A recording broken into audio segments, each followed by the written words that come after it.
Good evening, everybody. It's John here from Tutor to You, welcoming you along to the sixth in our little series of live streams aimed at supporting you for your GCSE economics revision, and the third and final of our sessions on macroeconomics. And it's our final one because obviously in just a couple of days' time you will be taking your exams. So here we are to just give you a few more little tips and a few more little revision activities. I'm joined tonight, as I have been done regularly throughout this series, by Nikki. Good evening, Nikki.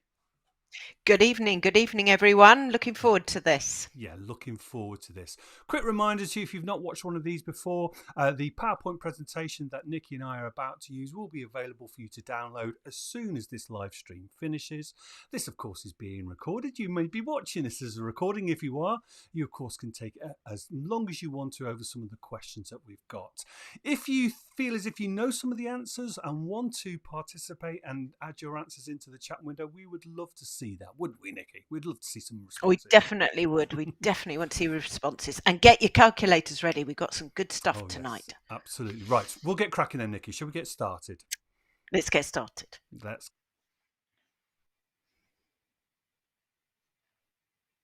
start off with what we call the bubble quiz. The bubble quiz. So a bubble quiz is like a multi-choice quiz where there are 4 answers, but any number of them can be correct. Any number of them can be correct. It could be 0, 1, 2, 3, or 4. So I want you to tell me what you think the answer to the question is by telling me the letter or letters that you think are correct. And if it's none of them, then you can just put none in the chat window. So here we go. Which of the following are instruments of an expansionary fiscal policy? So we're looking immediately at you understanding the difference between expansionary and contractionary. Expansionary fiscal policy, knowing what that might mean. And then which of those 4 do you think are actual examples of instruments that would be used? So it'd be great to see some responses in the chat window. I'll give you a few moments to have a look at the 4 we've got there. A says increasing government borrowing. B says increasing income taxes. C says interest rates, increasing interest rates, and D says increasing government spending. Katz was the first in. Thank you, Katz, for your response. Katz has gone with A and D. Do we have any other suggestions and replies? Wonderful stuff from Katz. Thank you. James has come in with A and D as well. Give you a few more moments. We're doing very well out there. Here we go. Let's have a look at our suggestions as well. Well done to those of you who had a go at that one. So yes, increasing government borrowing, increasing government spending. So an expansionary fiscal policy is where the government is attempting to increase demand within the economy and increase economic growth. So by increasing borrowing and increasing spending, the government will spend more on various things that they are trying to achieve within the economy, including employing more people, putting more projects, infrastructure projects in place, for example, and as a consequence, that hopefully will raise demand generally around the economy. Increasing income taxes will reduce demand. Increasing interest rates, because lots of people pay interest rates on their mortgages, will also reduce consumption around the economy as well, and therefore reduce demand generally. Well done for that first one. Let's have a go at the second one. Here we go. Which of the following are effects of an increase in indirect taxation? Now, I like this question. The question reminds us of a couple of things. You clearly need to know the difference between indirect and direct taxation. That's one of the things we've been testing in previous live streams, but we also need to know about the positive and negative impacts of taxation and where it can be applied, particularly in certain areas around the economy. So we'll wait again for 1 or 2 responses, see if we get some views in here. Remember, it can be any number of answers here. It doesn't have to be one correct answer. It can be 1, 2, 3, or even 4. All 4 might be correct, or none of them could be correct, and you could put that into the chat window as well. I'll give you a few moments. Worsening of the distribution of income, a fall in unemployment, increase in government revenue, and finally there we've got an increase in inflation. Cats first to respond as well, with C and D as responses to the questions. Just wait a moment or two, see if we get a couple of other responses. Brilliant stuff. Well done. quick swig of water from me there, just as people were responding away. Let's have a look. Cats, you were right with C and D, an increase in government revenue, an increase in inflation. So if the government increases its indirect taxation, examples might be VAT or perhaps duties on products like oil, petrol, an increase. The government will see an increase in government revenue. Particularly if it is that taxation is on products with high levels of demand and demand that won't change much as the price changes, demand that's relatively inelastic. So the government will see an increase in their revenue because people will carry on purchasing those goods, and therefore the government will draw in revenue. They'll carry on purchasing those goods at a relatively similar level, I should say. If there's an increase, if we have an increase in indirect taxation, particularly VAT is a good example again, we're likely to see a general increase in prices and therefore increase in inflation as well. And then a worsening of the distribution of income is also a correct answer. Now, if you're wondering why that's the case, generally, we consider indirect taxes as what we call a regressive tax. So a regressive tax is a tax which has a bigger impact on people as their wages are lower. So those people who are relatively well off see less of an impact than those who are on a relatively low income. So if we increase VAT, everybody pays the VAT charge, but that proportion of the income might be higher for those on a low income compared to those on a high income. Right, let's try another one. Here we go. Which of the following would cause economic growth? I'll let you have a look at the responses there. So which of those are likely to cause economic growth? A says increasing the pensionable age to 68 years, currently 67. There's talk of increasing it to 68 though. It's very likely to happen, that one. It's very likely to go up to 68 at some point. The discovery of new techniques for generating energy, improvements in education and training, and then finally a cap on public welfare. James has come in. James is first this time with B and C. Discovery of new techniques for generating energy, improvements in education and training. Let's just wait to see if we get one or two others. That's brilliant. Thank you for that. Let's have a look. James, I'm agreeing with you totally, but I'm going to add in the increasing the pensionable age. Discovery of new techniques for generating energy is likely to mean that the cost of producing that energy will fall, or at the very least the cost of cleaning up after the creating of that energy is likely to fall, and that fall in costs can help us with economic growth. Improvements in education and training, taking GCSEs, good quality GCSEs like economics for example, are likely to make our labour more effective. And if we increase pensionable age, it means people will have to work for slightly longer in their lifetime. That will mean they're drawing in an income and spending more, but also paying more tax. Well done to those of you who took part in that one and could see the responses. I'll hand you over to Nikki for the next activity. Right, this evening we're going to have a look at some exchange rate diagrams. So remember that you will study exchange rates in macro, but it is a micro diagram because you're putting on the price of one product, in this case sterling, and the quantity of sterling. So just remember that it's a micro diagram, micro labels, but in a macro exam. So we've got three diagrams there, and they all represent sterling on the foreign exchange market, or Forex as it's known. And what we would like you to think about is which diagram best represents the value of the pound during a hot UK summer, which sees an unusually high number of foreign tourists visiting the UK.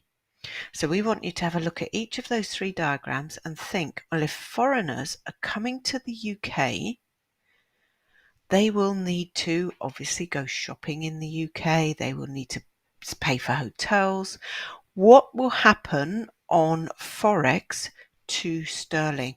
So Katz is in, James is in, both with answer A.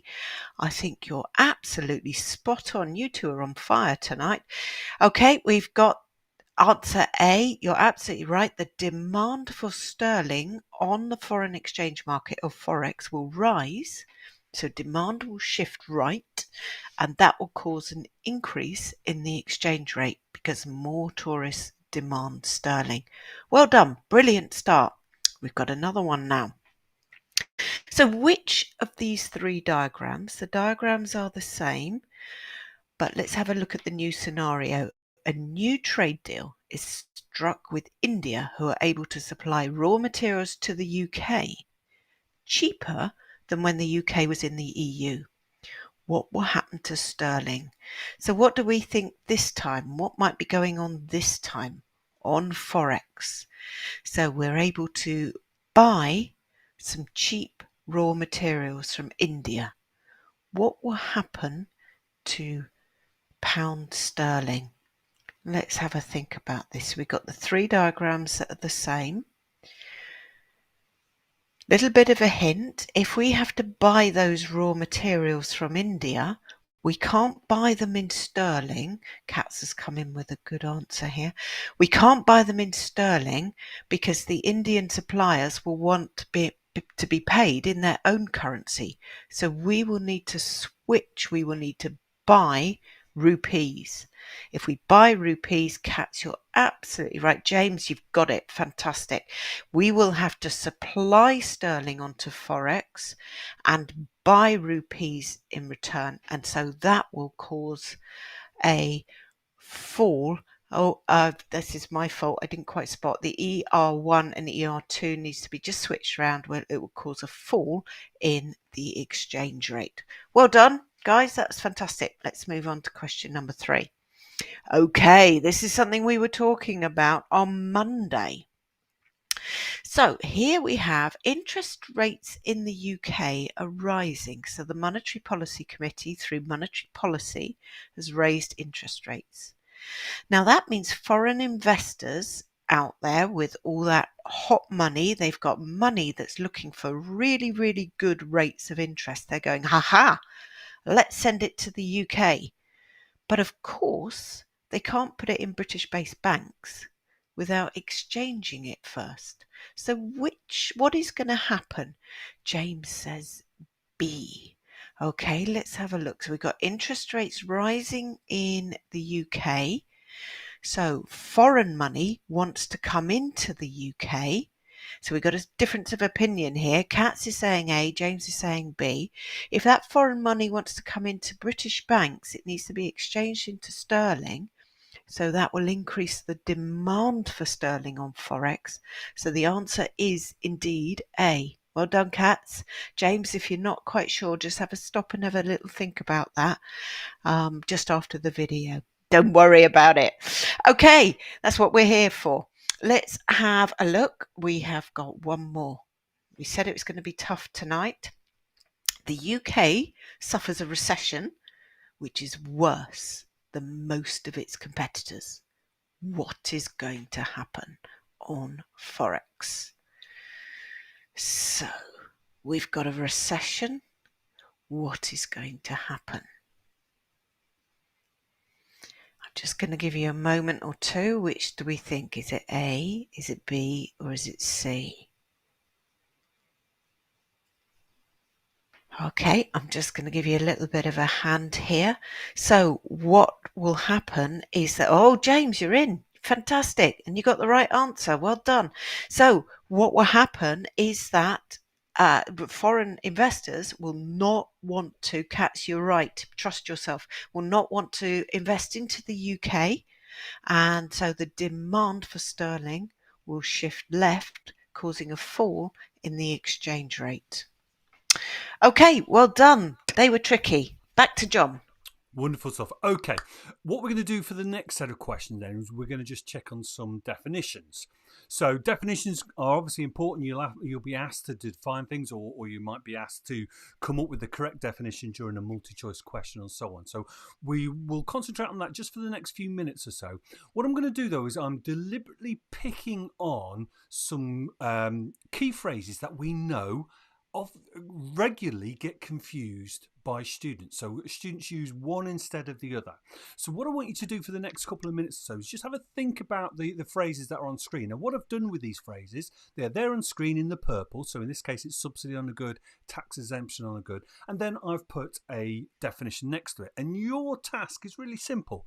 Just tell me whether those definitions and those key phrases match, or are they the wrong way around? And now the method I'd like you to use, you can just tell me they match, they don't match, however you want to. But if you want to say that that's correct, give me a smiley face. If you want to say that they're the wrong way around, give me a frowny face as an emoji. Or true or false or switch if you think that they're wrong. Cats has said that they don't match, thank you. And then come in with a frowny face. You're absolutely right, as is James on this. Well done, they are the wrong way around. Be really careful with that one then. And also don't forget about tax exemptions as well as a policy. So we know, and students know all about generally subsidies on goods, and they're aware of the fact that the government will try and support businesses by giving them some kind of financial support, particularly on goods which they want to be produced because they have positive externalities, for example. But tax exemptions is another way of encouraging businesses. So actually giving them some reduction in their tax bill as well. That's another policy the government can use. Well done on that first. So let's try another one. Now, if I had £1 for every time I saw these two mixed up, I would be at least £25 better off, I'm sure, on the basis that I think it because they both include the word deficit, and I could do exactly the same thing here, by the way, if I used the word budget surplus and trade surplus, the same problems we have. Have a look at those two then. Are they the right way around? I think we're getting the idea now. So Katz has straight away said that they need to be switched. Well done. So are they the right way around, the incorrect way around? I'll give people a few more moments to have a view and take a view. And the answer is that they are the wrong way around and they need to be changed. Another little tip for you though, that trade deficit one, and again I could say the same about trade surplus. So many times you see a student talk about exports being less than imports or exports being greater than imports if we're talking about a surplus, and they forget to put in the fact that it's the value of the exports or the value of the imports. Try not to use the word exports and imports when you're making a definition. Try to make sure you include the value in there. And then, of course, don't get it mixed up with the concept of a budget deficit, which is all about the government revenue. Right, let's try another one. I've already used the words expansionary and contractionary tonight when I was talking about fiscal policy. Now we're talking about monetary policy. So again, it's about knowing what the term monetary policy means and knowing the difference then between expansionary and fiscal. Expansionary and contractionary. So an expansionary money policy, I'll let you have a look at those and make a decision for a second whether you think that they are the right way around or whether you think they need switching. I'll give you a few moments to have a think about those. Katz says don't switch. There's me hoping you might use some emojis. Keep says Emre, welcome Emre. Well done to Emre, well done to Katz, well done to everybody who had to go at that one. You are right, they are the correct way around. So an expansionary monetary policy, cutting interest rates, increasing money to supply on the basis that you're attempting to boost economic activity. Okay, and of course contraction then where we do the opposite. We reduce the demand for money, limit economic expansion, usually through the use of interest rates to, as we were discussing before, if we increase interest rates, lots of people have to pay a higher amount of money on their mortgages, which will mean they'll have less disposable income, less ability to purchase other goods. Brilliant. Last one for you. I've already mentioned this phrase tonight, so let's see whether you were listening.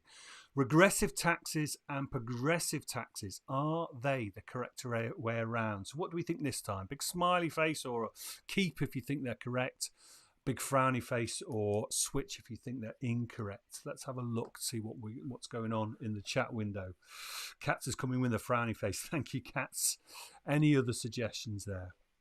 Good stuff. Well done. Give you a few more moments to have a look at that one. So progressive and regressive. popular question, this one, in exams as well. Popular one with all the exam boards, this one, on the basis that when we know about what a progressive tax and a regressive tax is, we can talk about the impact of a government policy on distribution of income.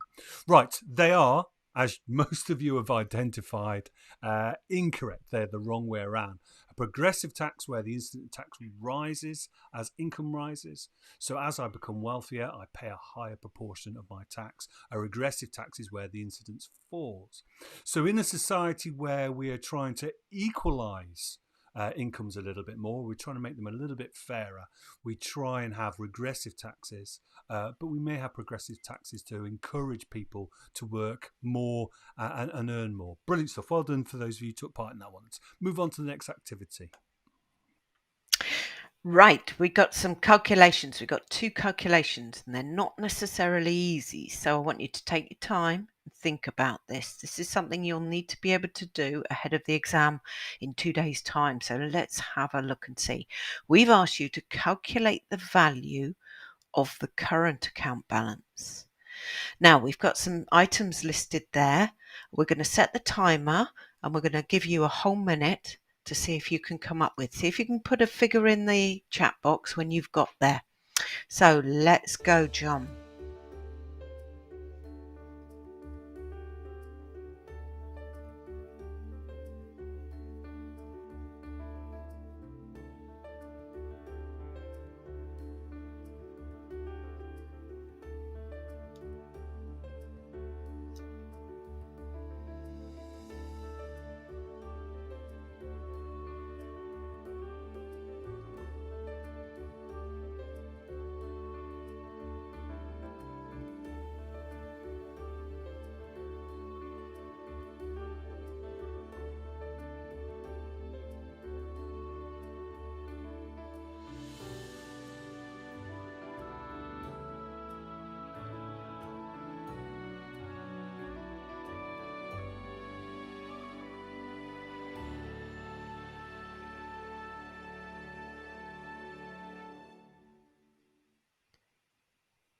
Right, well done everyone. So let's have a look. We've got some answers coming in. Katza says £340 million. Emery says minus 370. James says 340. Okay, so we got some new figures here. Let's have a look and see what the answer is. It's actually 340 million. So let's just make sure we know how to get there. Well done, those of you that got that right. That's spot on. You do need to be able to do that, so well done indeed. So first of all, we added together the exports to get 1,270. Then we added the imports to get 760.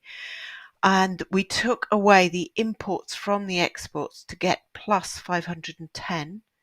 And then we found that primary and secondary income were both negative. We had to take those away. Oh, James, you like that countdown music? I'm so pleased because John kindly fished that out specially for this evening, especially for you guys. So he was spot on with that, wasn't he? Well done, everyone. 340, that's perfect. Emery, just go back and have a little look and make sure that you know why. I think you're out with the 40 million, the secondary income. So just make sure you know what to do with that in the future. Okay, I've got another one now. So here we've got the pound sterling falling by 3.5% in the first quarter of 2023. If the exchange rate was £1 to €1.10, what was the exchange rate at the end of March 2023? So remember, it fell by 3.5%. Here we go, 1 minute.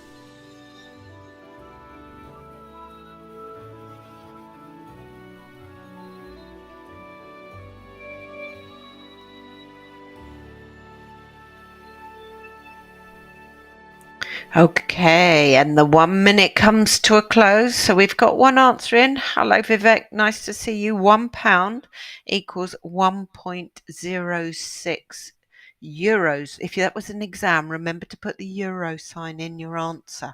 That's what you suggest. How about anyone else? Have we got any other answers come through? Albion, nice to see you again. You say 1.06. Fine on our chats, but remember, if this is an exam, you must put in that euro sign or else you won't get your full marks. Okay, let's have a look at the answer. You are spot on. Well done. So this was quite tough because you had to times the exchange rate, the €1.10, by 0.965. So in other words, you had to find out what is 96.5% of €1.10 because you were going backwards. We know that sterling fell by 3.5%, so therefore we had to find out, well, what it was 96.5% of €1.10. Fantastic. And then you had to round it up to the nearest cent. So double fantastic. Congratulations. Right. Over to John. Thank you, Nikki. Yeah, they were tough in a minute, weren't they? They were tough They were to complete in a minute. I suspect as well that putting the euro sign in the chat windows may be a little bit tricky as well. Well done to everybody. That's Yeah, true. yeah. Well done to everybody. Had to go. Okay, two quick. What I'm calling give me three activities where I'm asking for three of something. In this case, I'm going to ask you to give me three causes of the differences in distribution of income and wealth. Now, what I'm not asking you to do on this occasion is tell me the difference between income and wealth. That's again a question you could get asked in your question in your exam. Could be one of those ones to think about with in terms of confusing pairs. So wealth is the value of the assets that you own, whereas the distribution of income is what you earn, your salary in a set period of time.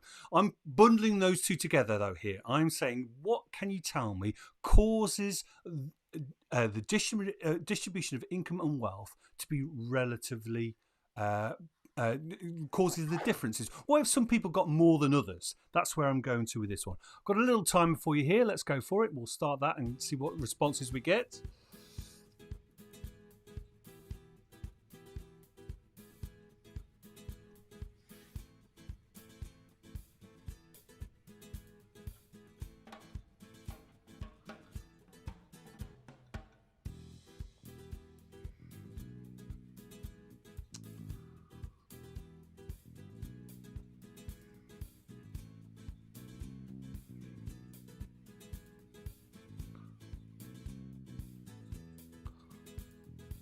Ooh, that is time up. Only 30 seconds for that one. I hardly had time to get my bass guitar out there.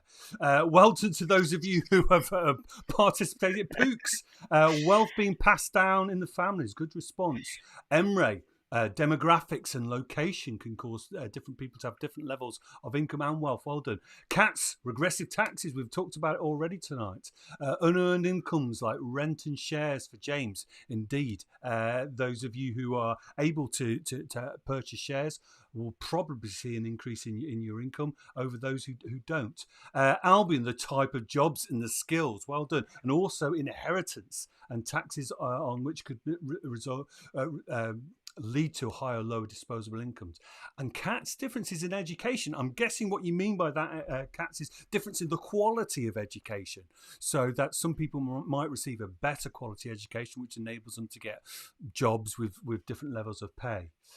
James, no, I'm not on the. I'm not. It wasn't me on the guitar, and I'm not a pro. Let's have a look at our responses on screen. Thank you, though, James. Here we go. I've mentioned about inheritance as well. So we know that's one of the biggest causes of wealth differences certainly in the UK.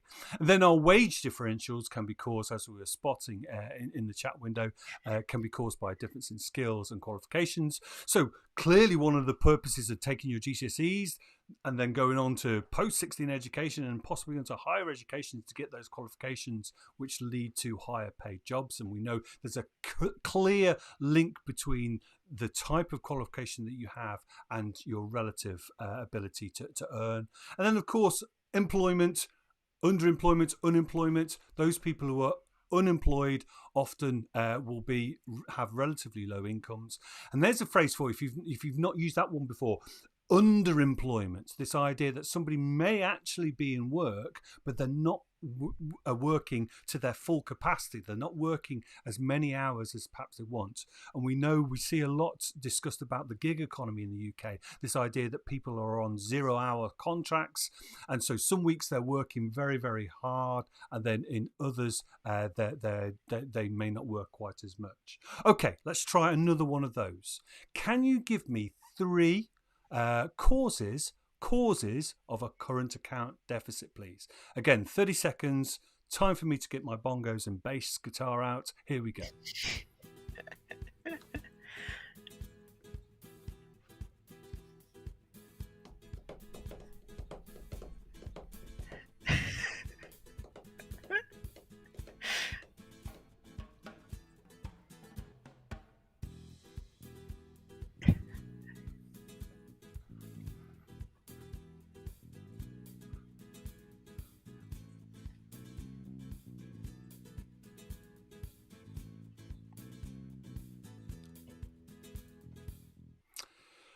There we go, 30 seconds up. It was a bit more tricky, that one, wasn't it? And I can tell that from some of the responses in the chat window. Katz has talked about a high dependency on imported goods. So clearly, if we do have a high dependency on imported goods and we are purchasing them in the domestic country, then there's likely to be a current account deficit. Well done, that. Gorilla, you said don't pay taxes. Not quite sure what you mean by that.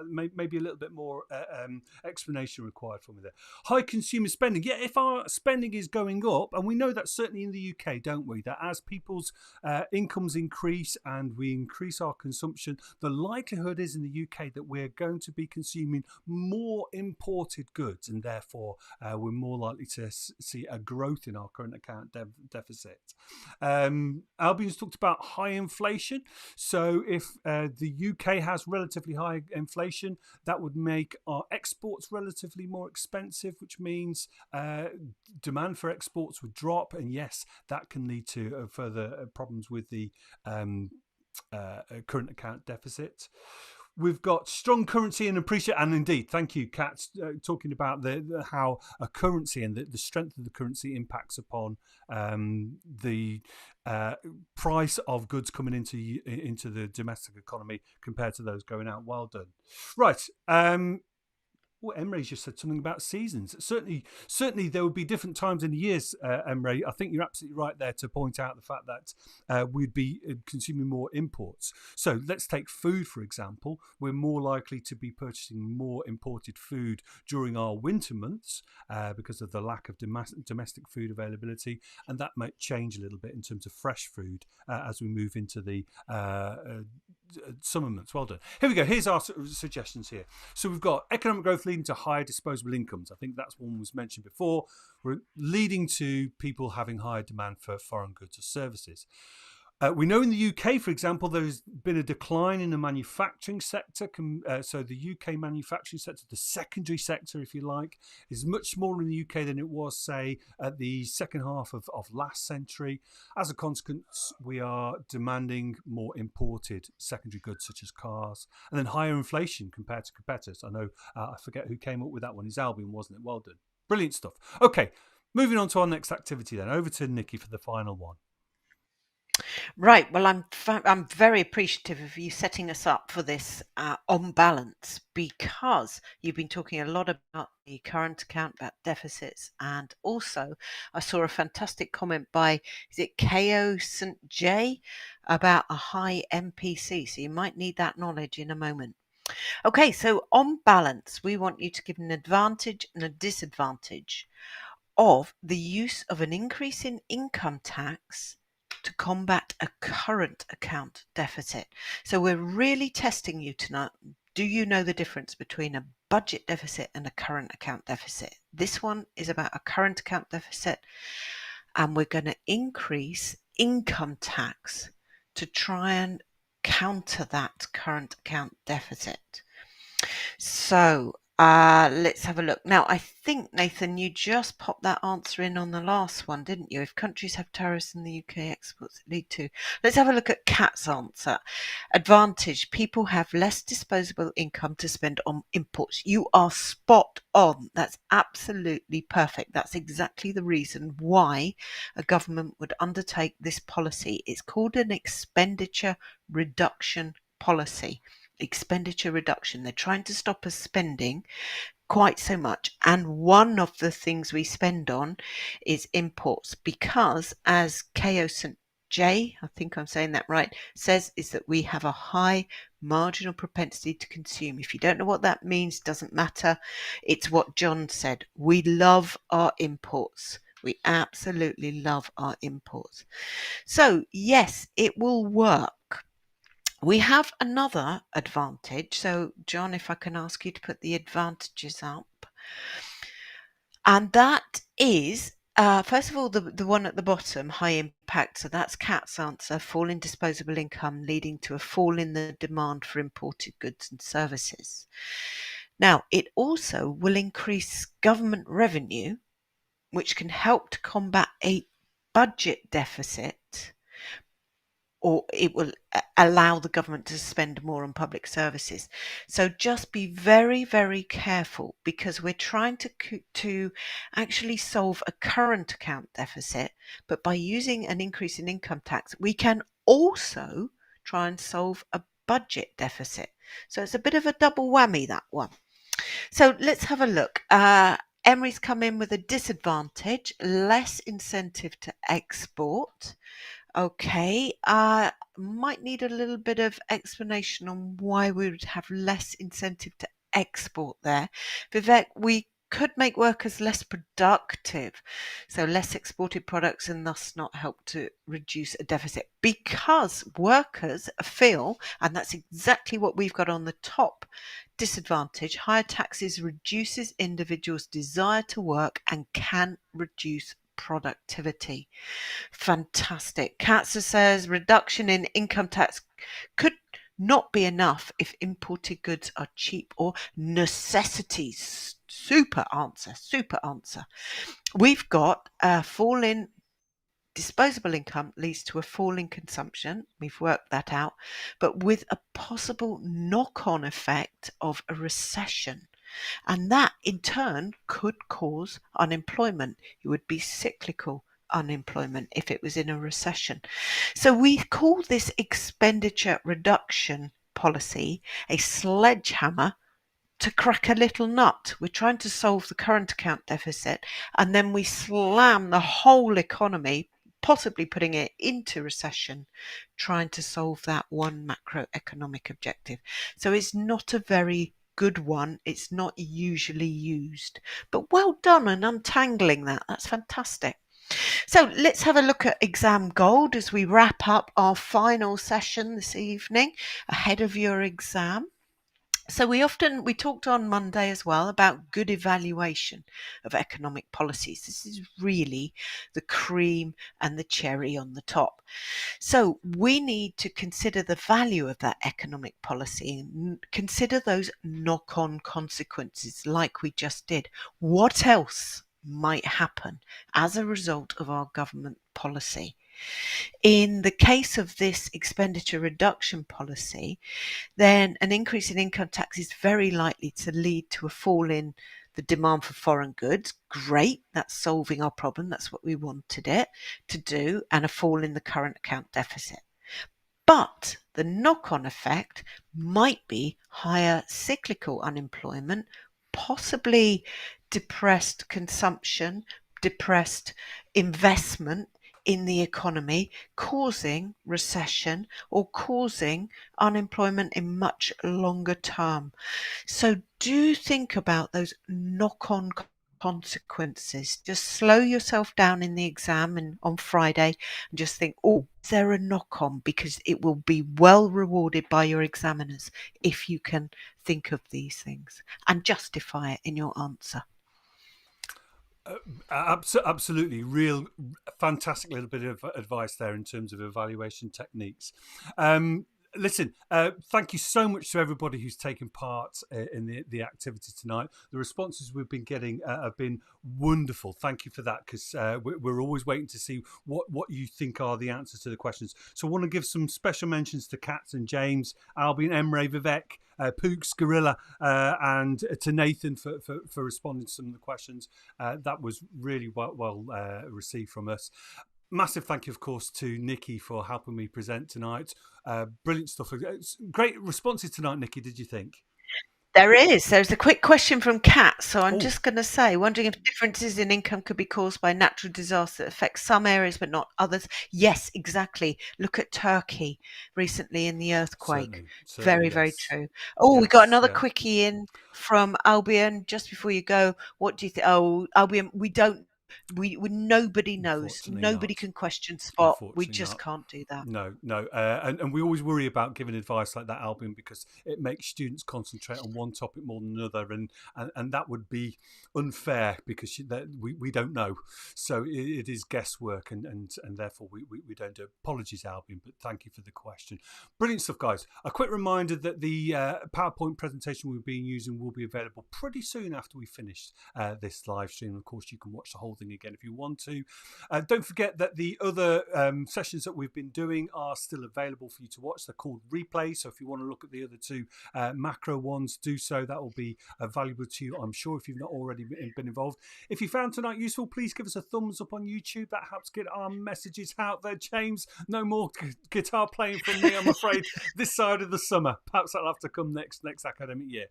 Listen, last thing to say to you, of course, on behalf of Nikki, on behalf of myself, but on behalf of everybody at Tutor to You, the very best of luck with your economics exam this week, and the very best of luck with all of the exams that you've still got left to go. Good luck, everybody, and goodbye. Good luck, everyone. Bye.